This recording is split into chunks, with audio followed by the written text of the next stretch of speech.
Hey guys, this is OddOneGaming. This is going to be another Dragonheir Selling Gods video. In today's video, I'm going to show you my updated team for the Mekkatorque that's using a burn as a team, but that just had a slight change since the boss has been buffed and things have become a bit different because it puts attack penalty, it does stuns, so it's a bit of a quirky one, but let me show you my team.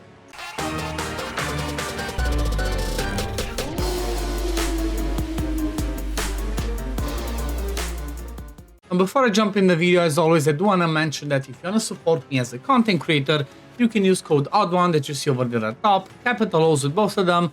You can either access the link in my description or you can find it in the events tab where you go to link per creator. By doing so, you get some free stuff instantly, plus you should be a kilo item war model coming into your inbox in game. And then also the way that this one actually works is if you do decide to spend, I get like 2% out of it, which I never encourage people to spend. But let's jump over to this team and to this fight, and I'm not gonna lie, I've been a little bit ranty, a little bit annoyed.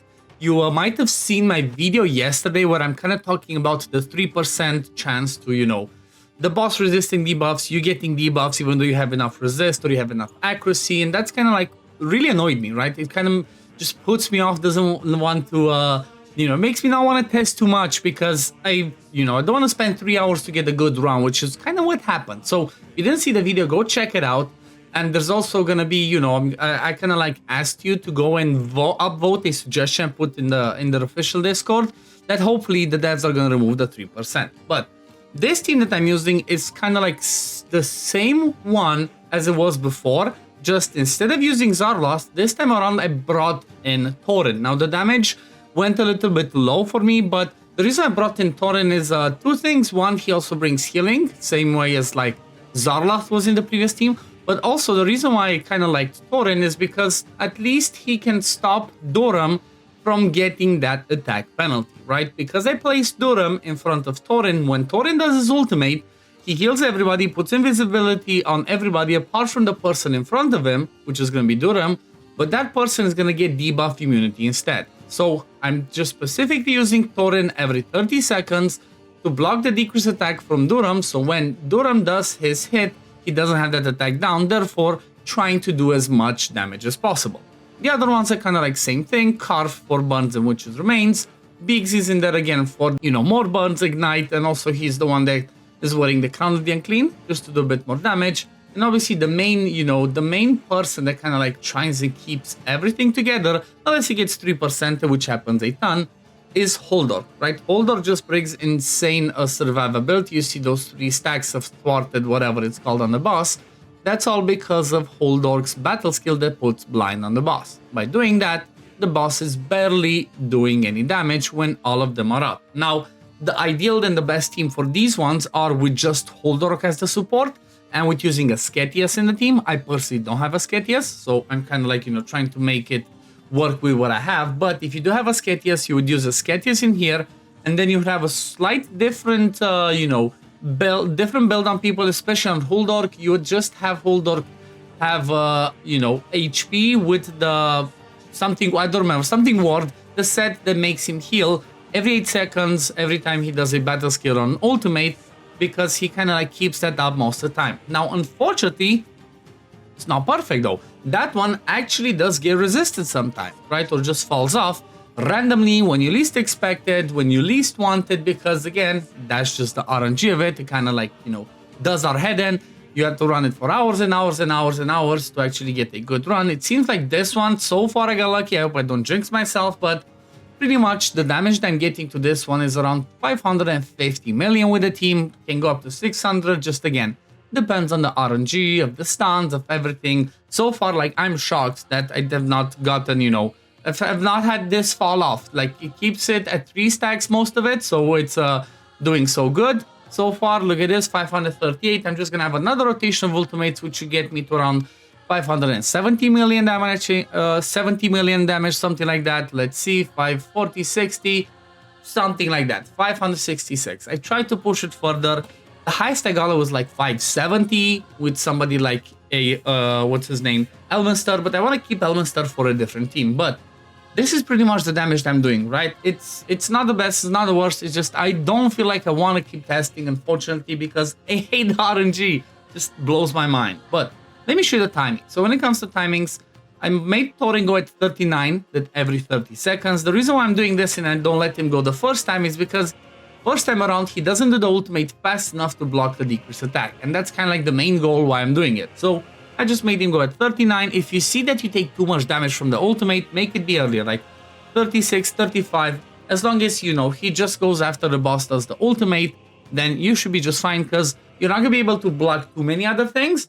You're just going to be trying to block that, like I mentioned, you're going to try and block that decrease attack. Because recharge speed penalty, if you block it, doesn't matter because most of them are on a 30-second recharge. Now, when it comes to burn people, I have Biggs at 12, Karf at 15, and then I have Durham at 16. I kind of want to let those burns stack up before I get Durham to do his ultimate. And then when it comes to Huldork, I have him at 11.5, and then every 15 seconds. Pretty much, you want to make him go as often as possible because you want to land those debuffs, but especially, you know, you kind of care more, not necessarily about his ultimate, but you care more about the other stuff, about his battle skill. But still, the more often he goes, the better. For the aura, I always use the resist one because that's the only one I have.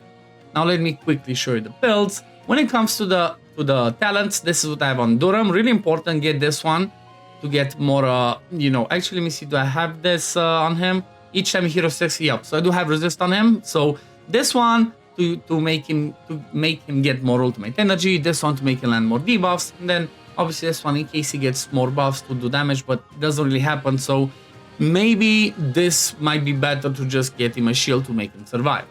Then we have this is what I'm running on Biggs. Then for Thorin, you want to get him Eternal Insight and then Enhanced Protection. The other two, you can do whatever. Honestly, this one doesn't really matter. I should just swap to this because, like I said, I make him go every 30 seconds, so it's not going to make much of a difference. Karf, full down the middle, and then Durham down the middle. Just took this one because after Blast happens, he does more damage, so that's what you want to do. Now, when it comes to builds, they're a bit quirky. I have Biggs in a Crown of the Unclean, plus he's the one running the Frost Taint, with enough accuracy to land his debuffs, and then I just gave him as much attack as I possibly could.